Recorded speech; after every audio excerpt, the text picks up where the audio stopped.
Hi, my name is Stephanie and welcome back to my channel. In this video, I will be answering a question that I have been asked many times in the past, essentially since the time I knew that I wanted to study French, which was when I was about 14 years old. And that wonderful question is, why study a language?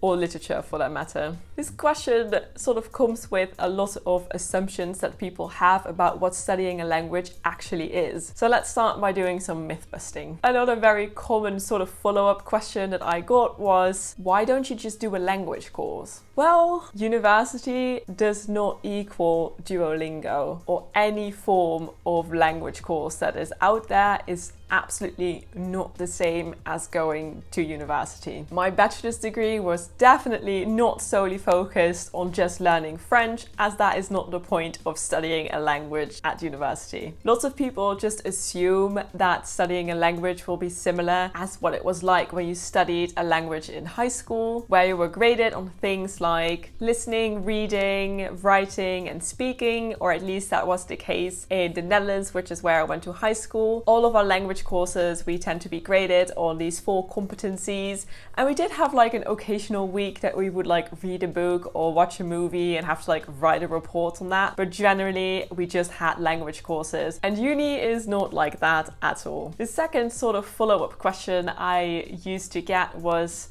the assumption that the only thing you can achieve with a language degree is to become a teacher or a translator. Well, I am not a teacher, yet I have studied a language. Again, this is an assumption because these jobs are quite obviously linked with this particular degree. Like, you can definitely become a French teacher without having studied French, for example, if you're a native, but a lot of people just sort of automatically assume that if you are a French student, that you are going to become a French teacher or that you are going to become a translator. Because for people, there is this obvious connection between the job and the degree. But there are so many things that you can do after you've graduated. You can obviously become a teacher, you can obviously become a translator, you can also continue in academia and do research, or you can become a lawyer, like one of my friends is currently on a law conversion course, or like me, you can get a place on a corporate graduate scheme, or you can just essentially find any early careers job that you can apply to. The point is that you go to university to learn a certain set of transferable skills and you widen your knowledge in your chosen field of study. So now that we have answered the most 2 common questions that I have gotten since I was 14 years old, let's talk about what studying a language actually is. So this bit might be slightly different depending on the university you are planning to go to. You can definitely check on their course page what their curriculum is like. In my experience at the University of Amsterdam, when I did my bachelor's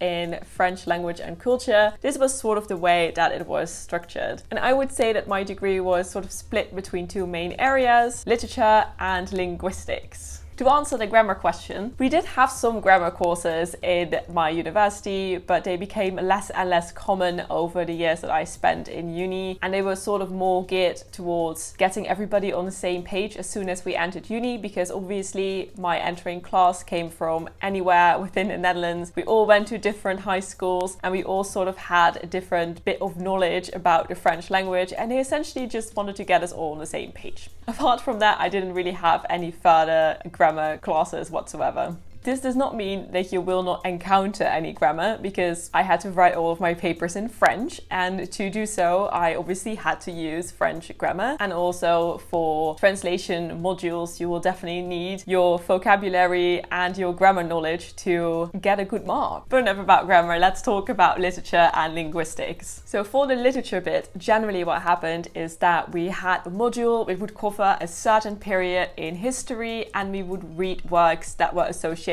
with that particular period. This meant that we would create understanding of the context and the history. We would learn different research methods. We also learned how to structure and how to write essays. And I learned how to deal with massive amounts of texts, as especially during my master's at the University of Oxford. And there was a lot of reading and we had a lot of texts, and obviously not the entire text is relevant for my research. So I had to learn how to filter out the most important bits, which is, I think, probably one of the most important skills that I've learned within uni, because that's going to be helpful for the rest of my life. So yes, the literature bit is quite a lot of reading, as you will not be only reading the works, you will also be reading articles and books about these works in order to answer any essay questions or research questions that you might have. So it is a lot of reading. So if you're not into reading, maybe a language degree is not the best degree for you. I would also say that the literature bit was definitely the most subjective bit about my degree in general, because obviously everybody can interpret a text in a slightly different way, which is also the bit that makes it very interesting and creates a discussion, which is great.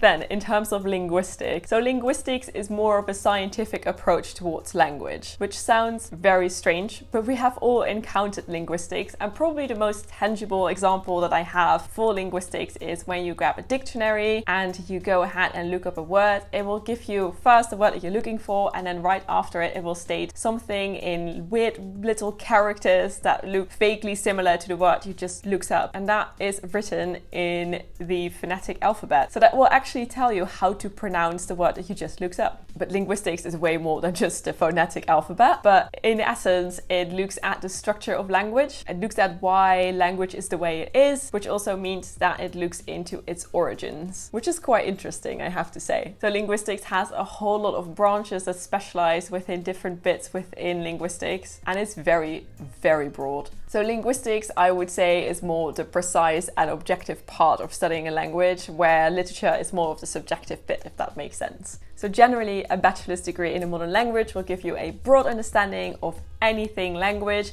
which includes literature and linguistics. And on top of that, it will often give you the opportunity to dive a bit deeper with choosing different electives and modules in fields such as translation, teaching even, cultural studies, history, foreign literature, all that sort of fun stuff. It is truly meant to give you a taste of everything so that you know what you want to specialize in when doing your masters. So I found an area that I really enjoyed, and I did my masters in modern languages, French literature, at the University of Oxford, and I really enjoyed it. I looked into a bunch of foreign francophone literature, which I really like, and I had a great time. And in the end, a university degree is meant to teach you a bunch of transferable skills that will be useful in the rest of your life, such as teamwork, time management, presenting, communication, analytical thinking, problem solving, critical thinking, self-motivation, taking criticism, how to conduct research. Did I mention time management already? I lost count. Anyways, it teaches you a